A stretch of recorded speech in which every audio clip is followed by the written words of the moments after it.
KPK menggelar bimbingan teknis BIMTEK Desa Anti Korupsi bagi perwakilan 11 provinsi di Indonesia.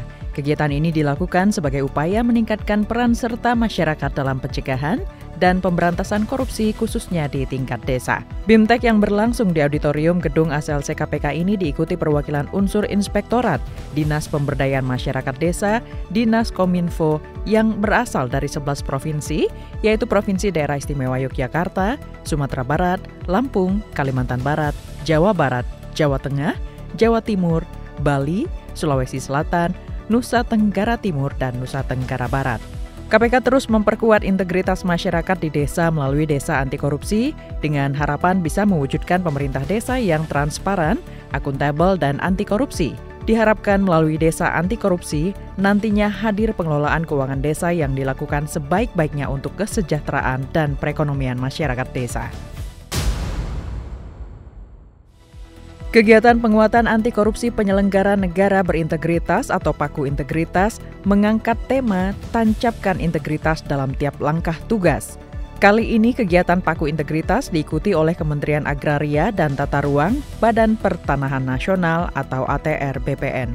Turut hadir mengikuti kegiatan yakni Menteri ATR BPN Hadi Cahyanto, Wakil Menteri ATR BPN Raja Juli Antoni, Sekretaris Jenderal Kementerian ATR BPN Himawan Arif, Inspektur Jenderal Kementerian ATR BPN Sun Raizal, Direktur Jenderal Tata Ruang Kementerian ATR BPN Gabriel Triwibawa beserta jajaran dan pasangan. Ketua KPK Firly Bahuri menyampaikan, kerawanan tindak pidana korupsi masih sering terjadi disebabkan karena lemahnya suatu sistem. Melalui kegiatan Paku Integritas ini, KPK terus melakukan perbaikan dan penguatan terhadap nilai-nilai integritas bagi para penyelenggara negara dengan berbagai dukungan yang memadai dari lingkungan sekitar. KPK kembali menahan satu anggota DPRD Jambi MU periode 2014-2019 terkait kasus rancangan anggaran pendapatan dan belanja daerah atau RAPBD Provinsi Jambi tahun anggaran 2017 dan 2018. MU ditahan usai menerima suap uang ratusan juta rupiah. Hingga saat ini KPK telah menetapkan 52 tersangka dalam kasus tersebut. 28 diantaranya merupakan anggota DPRD Jambi periode 2014 sampai dengan 2019. Kasus ini berawal dari sejumlah proyek pekerja infrastruktur dengan nilai miliaran rupiah disusun oleh Pemprov Jambi. Proyek itu tercantum dalam RAPBD Jambi tahun anggaran 2017 dan 2018. Dalam memuluskan pengesahan RAPBD tersebut, para tersangka dari klaster DPRD itu meminta sejumlah uang dengan istilah kepada ZZ, Gubernur Jambi saat itu. Uang yang diminta itu lalu disamarkan dengan istilah ketok palu. Indonesia telah berkomitmen selama lebih dari 10 tahun dalam melaksanakan pemerintahan yang terbuka dan partisipatif melalui kerangka open government. Praktik keterbukaan pemerintah ini terus didukung implementasinya oleh berbagai kementerian lembaga untuk mencapai pembangunan yang berdampak.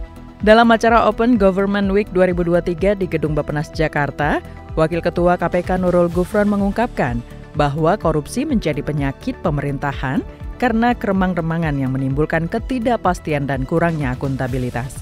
Gufron menambahkan bahwa dengan adanya keterbukaan informasi, kinerja pemerintah sebagai pemilik kewenangan menjadi lebih transparan.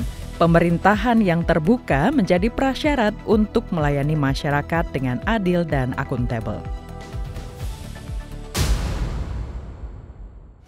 KPK terus berupaya memperluas partisipasi masyarakat dan memperkokoh integritas seluruh elemen bangsa, termasuk sivitas akademika. Salah satu upaya yang dilakukan dengan menggelar Kampus Integrity Fest atau CIFES yang tahun ini mengusung tema Gagasanku Integritas Kampusku. Dalam acara yang digelar secara online melalui laman YouTube KPK tersebut, Ketua KPK Firly Bahuri mengatakan bahwa kegiatan ini sebagai upaya membangun integritas khususnya di dunia pendidikan. Ketua KPK Firly Bahuri mengungkapkan KPK memiliki kepentingan yang strategis, yaitu bersama rekan-rekan rektor, dosen, dan mahasiswa untuk mewujudkan Indonesia yang bebas dari korupsi. Karena itu KPK menyambut baik kegiatan Kampus Integrity Fest 2023 ini sebagai langkah awal membangun integritas dan upaya memberantas korupsi. KPK berharap SIFES 2023 ini dapat menjadi momentum yang tepat untuk memperkuat komitmen dalam membangun integritas dan memberantas potensi pelanggaran integritas yang dapat terjadi di lingkungan kampus. Pendaftaran SIFES dibuka secara online hingga 17 Juni 2023 melalui laman website sifes.kpk.go.id. KPK melakukan penahanan terhadap tersangka CP, Direktur Utama PT AK.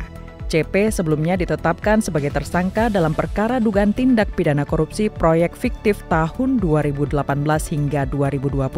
Selain CP, sebelumnya KPK juga menetapkan TS, Direktur Utama PT AK sebagai tersangka dan telah dilakukan penahanan terhadapnya. Akibat perbuatan kedua tersangka tersebut diduga mengakibatkan kerugian keuangan negara sejumlah sekitar 46 miliar rupiah. Saat ini tim penyidik masih terus menelusuri adanya penerimaan uang maupun aliran sejumlah uang ke berbagai pihak terkait lainnya. Pada tahun politik ini, Roadshow Bus KPK mengajak masyarakat untuk menolak segala bentuk politik uang melalui pesan tagar Hajar Serangan Fajar. Pekan ini alun-alun Depok menjadi tempat parkir bus KPK. Ragam kegiatan anti korupsi menambah semarak giat Car Free Day di Kota Depok.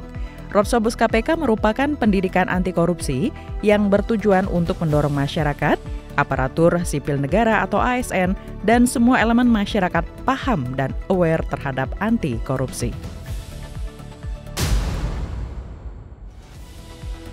Demikian kegiatan Komisi Pemberantasan Korupsi pada pekan ketiga di bulan Mei tahun 2023 yang terangkum dalam KPK 24 jam. Dapatkan informasi selengkapnya melalui website kpk.go.id. Salam anti korupsi.